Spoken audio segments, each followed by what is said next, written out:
Everyone says they are unique, they are transparent, they are authentic, they are their true selves, they're speaking their truth. And then they do what everybody else does. How do I know this? Because in my DMs and in my inbox every day, even my text messages, I get hi West dash. What does that mean? Well, years ago I had a red emoji, a red icon, a phone icon in my name on LinkedIn, and I did it just to stand out. When you're sorting through a list of names, and I eventually took the phone out and put just a dash. So if you look on LinkedIn, it says West dash Schaefer. So I don't know if LinkedIn is selling our information. Probably others are just scraping it. But regardless, our name gets, our information gets sold and passed around, and then authentic, transparent, what all these names, emotionally centered, frequency, divination, divine beings scrape these names, buy these names, and then mass message us. Hi, I was just looking at your profile. Hey, I was just struck by your unique background, West Dash. And it's just, come on. And look, I get it. I've been in the mass marketing merge field, personal URLs, pearls space since 2008 at least. So I understand the game, but I never said, hey, I was personally looking at your stuff. So the way people, I don't even want to say they're inauthentic, they're just lying. You're lying if you're doing this. Okay, the old adage is look at what your competition does and do the opposite. Do the opposite. I've been talking about this for years. I remember Ryan Dice brought this up at Traffic and Conversion Summit years ago in San Diego before they sold. Might have been the last one before they sold. And he was talking about doing what doesn't scale. And so use technology, use lists, use mass email, use mass texting to kick things off, right? I get it. You got your tripwire, your lead magnet, your top of funnel, your tofu, moving to your mofu, moving to your bofu. Somewhere around mofu and bofu, be a human. Call someone, text them, send them a real message, a real DM on LinkedIn, on Facebook, on Twitter, whatever. Put some freaking humanity in the process. Okay, people are getting smarter and smarter. Yes, you're using AI to create, a year's worth of content in 5 minutes. Great. Now I'm going to buy software that sorts through and deletes 5 years of, a year of content in 5 seconds.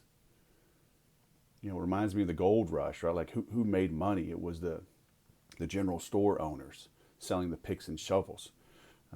Years ago, I had John Jonas on the Sales Podcast. I remember seeing him, I don't even know, man, like 2008, 9, 10, somewhere in there, 2008 time frame. And he had created the Online Jobs PH. He created, I don't know if he created it, right, but he really standardized and brought to market the VA, the overseas VA thing. And I've had overseas VAs, but it got to the point so many people had overseas VAs creating their content, sending their emails. Then guys like me would hire other VAs to read our emails. So the only people making money were the VAs. Okay, we're reaching that tipping point with AI and email and everything else. Put some humanity in your outreach. Okay, I've had Bethany on the Sales Podcast a couple times, founder of SendSpark. Check them out. You can create a standardized message, but then you can create a personalized, true greeting, and then append it right to the front. So you can send a 1 or 2 or 3 or 5 minute message, a demo that you don't want to do over and over again. I get it, but take 15 or 30 seconds to personalize the beginning of it. BombBomb does the same thing. I've had Ethan on a couple times. Do what doesn't scale. We all sit around and pontificate about how shallow things are, how empty, how noisy, how chaotic, how hostile the world is, the online world is. But then you go and do crap like that, you're contributing to it. there's no outreach. There's no humanity even more. I just learned, a high school friend of mine, he was a couple years behind me, and we would, beat each other up online on Southeastern Conference football. He was an Ole Miss fan. I'm an LSU fan, and but I haven't seen the guy in decades. He was, like I said, a few years younger than me, but I did know him back in the day. I have good friends that were good friends with him, and I saw that he just died. Alcoholism, right? Liver and kidneys just shot. A friend went to see him when he was in the hospital, intubated, ventilator, couldn't talk, transfusion, died. And my buddy told me, after when COVID hit, he lost his job. He'd always struggled with alcohol, but lost his job, went deep into despair, lost his marriage, went deeper into despair. And so the last 5 years, just drank himself to death. And I asked myself, now I'm, 1,500 miles away. And based on the interaction we would have in the fall, talking smack about football, he seemed okay. But we don't really know people online. So even though I went to high school with him and his family, I was out of touch with him. And so if you're not doing more to humanize and connect with people at the other end of these screens, these are real humans you're trying to sell to. Wes Dash is a real dude, me.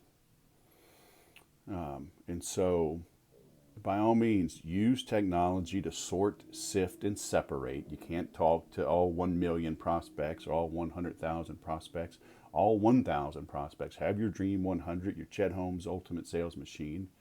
Use technology, sort, sift, and separate. But those that bubble up, those that are good prospects, your ICP and your GTM and your ABM and all these freaking acronyms, at the end of the day, it's H2H, human to human selling. Use the technology to identify the key folks and then reach out as a person. Okay? And again, I didn't know Eric was struggling. And, we can't keep up with all 5,000 Facebook friends. So put some humanity in your outreach. All right, you're going to hear me say this over and over again. I'm rolling out my 12 weeks to peak VIP, and I'm just going to work with young salesmen one-on-one for 12 weeks, super affordably. Because all these gurus, I saw some other stuff. The number of sales gurus with literal fraud in their background is astounding. And look, I've had 4 or 5, maybe 6 guys on the sales podcast that have been to prison. Okay, but they own it. And they don't hide from it.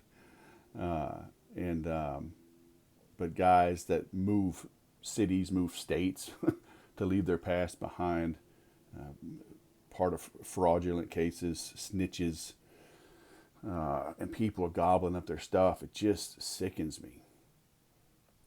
And everybody, no matter what, it's just whatever they're selling, it's a veiled attempt to just get you into the next thing. Whatever they sell is not sufficient, even though they may say, this is the last sales book you'll ever need. And then 2 years later, there's another book, and then another one. Like, what? Like, okay. It's marketing, I get it. Crazy titles. Yeah, fine. But is it? Maybe that book should be called, maybe the last book you'll ever need. Maybe, the last sales book you'll need this decade. Okay, that could be fair, right? But offer value, understand the problems that you solve. Remember, these are real humans at the other end of these screens. Give them great value. And you know what? It's okay to work for a living. I just published last week Mike Pritchett on the Sales Podcast. And he's an Aussie living in London. Great dude. Had built up a nice company, 150 employees, 32 sales and marketing folks. And he sold it. He'd done it for about 8 years, I think, if I remember correctly. And he sold it. He did some coaching and whatnot. He retired for a minute, did some coaching and whatnot. Didn't like it. He's back to founding another business.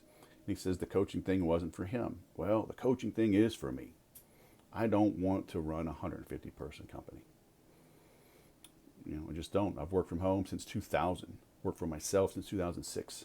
From home with 7 kids, now 4 grandkids, and a loud dog. I like being home. I like training jiu-jitsu 6 days a week. At noon, I leave for a good 2 hours in the middle of the day. It'd probably be hard to do with a 150-person company. I like coaching individuals. I give everyone my cell phone number. I make myself available. I give them unlimited access to me. Now, if I'm doing jiu-jitsu, I'm not stopping that to take your call, right? Oh, we got a call coming in. Turn that off. And people say, won't they abuse that? And people literally never abuse it. And if they get a little desperate, a little needy, I'll just slow down, my replies. Maybe I won't take their call. We'll do a text. But the goal, and I understand in the beginning, we're going to work together more.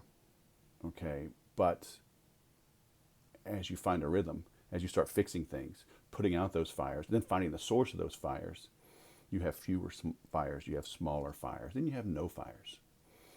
And then the end of those 12 weeks is pretty easy for me, okay? But I still let people stick around and have access to me. And then if they want to do it again, I don't upsell them. I don't charge them more. I charge half. So there's no endless upsells. There's no next level mastermind. Oh, you only get that in a $25,000 mastermind. Oh, that's for the $50,000. That's for the titanium platinum. It's like, gosh, everybody wants to brag about how much money they make and how little they work. But are you changing lives? Oh, where's all their testimonials? Okay, look, I get it. There's a pig for every barn.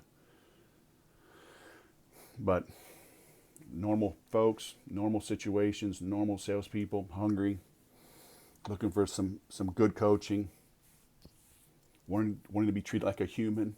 It's just so few and far between. So that's my rant for the day.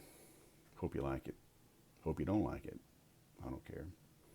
Comment, leave some hate, leave some love. Either way, the algorithms love the interaction. That's always the bittersweet thing, right? You see somebody you don't like, you want to call them out, but it's like you're helping them when you do that. So, unless they're truly egregious, just scroll on. But anyway, I'm HOA president. I got to call our contractor, which reminds me, mow your lawn, all right? Thanks for watching. Go sell something.